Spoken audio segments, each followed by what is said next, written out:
Welcome in to the Fun Astrology Podcast for TGI Friday. Wow, what a week this has been, huh? 9th of December.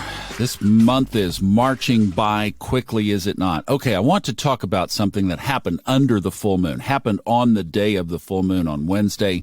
It was not in the United States. In fact, a lot of people probably were not even looking at it. My buddy Chet texted it to me and alerted me to it, and then I started doing some digging, and I'm like, yep, okay, time to talk about this. In fact, the same kind of thing happened in two different countries. First, let's talk about the sky up above. You know, we have a really light weekend. That's nice. We'll get a little energetic break over the weekend. Today, the moon moves into Cancer, where it will be all of today, all of tomorrow, and about half of Sunday. Cancer, of course, is ruled by the moon, so the moon comes home for the first part of the weekend anyway. And as you watch that big full moon start to wane in the sky over the next couple of days, you can start working on your intuitive skills. We have another sign change tonight. Venus enters Capricorn. That's at 9:54 p.m. Did I forget the time of the moon? 2:48 a.m. Eastern, while you're asleep if you're in the United States. But Venus enters Capricorn at just shy of 11 o'clock tonight. So for the next about 3 weeks, it's time to get structural about our relationships, our money, what we love, what we balance, what we value, what we love artistically. We've been in the play mode for the last couple of weeks. Now it's time to get serious. Time to take a look at next year. This would be a great time, this Venus. Don't wait until New Year's Eve. Start it now. Use the scales to lay out next year and see what you're going to balance in 2023. Now, the other aspect in the sky today is Venus squaring Jupiter. That one's an early morning aspect. That happens at just shy of 8 o'clock this morning, 7:54 Eastern Time. If you happen to feel any tension around this today, just know that they are both in spiritual signs. So it's a spiritual thing. It's a spiritual tug.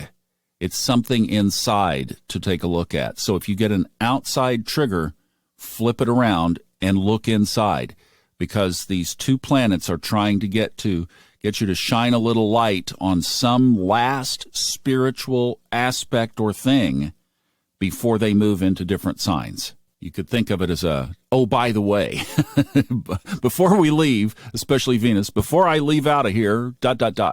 Now, let's circle back on the full moon, because as I'm actually recording this yesterday morning. It's how I've had to balance and juggle my vocal assets this week with all these vocal projects. So I'm still looking at the full moon as last night, while we're looking at it together today as Wednesday, like 2 days ago. But I was looking at where this tension or where this full moon stuff showed up in our world. And there was a shooting at a Walmart in an Atlanta suburb on Wednesday.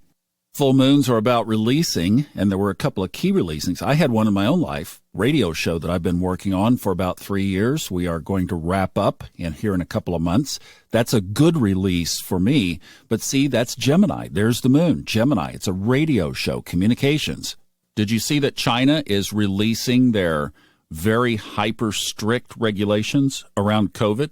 I'm not going to go into the details of that, but they released those restrictions. So there's, again, see, that's a Mars in Gemini thing. But the big one that happened on Wednesday was in Peru. And this is much bigger than the full moon. This is now in the territory of the Pluto leaving Capricorn, entering Aquarius, how we're going to start seeing this as more of a conflict. Actually, the thing in China was, too.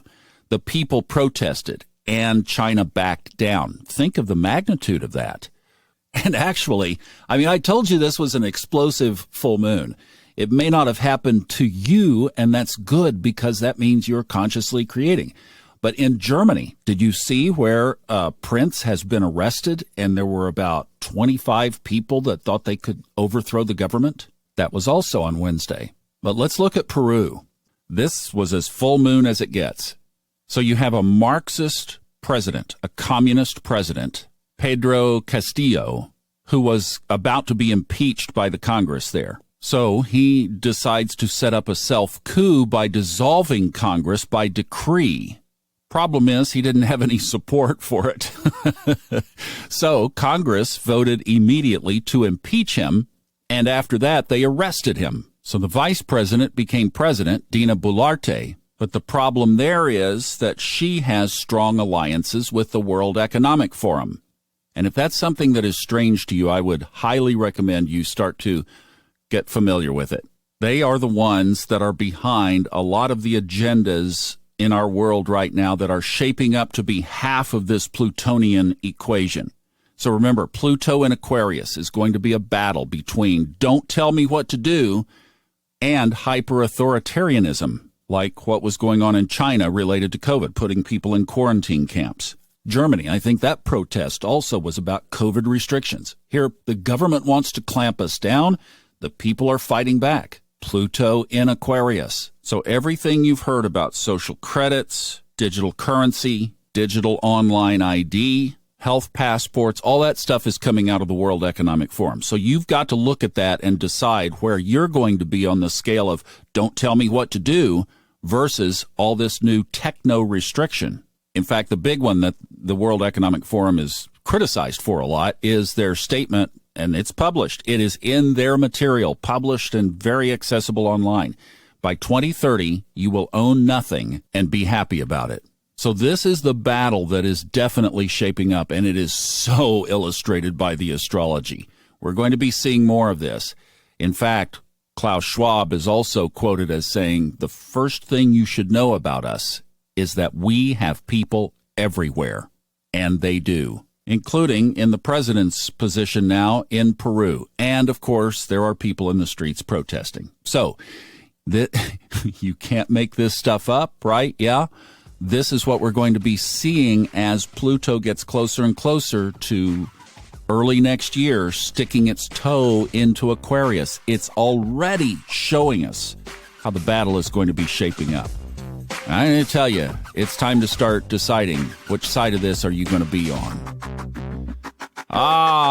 You know what? I'm glad we have a weekend break. I'll be back with Ray tomorrow and see you guys Sunday night on Level Up and then on Monday for next week's show. Have a good one.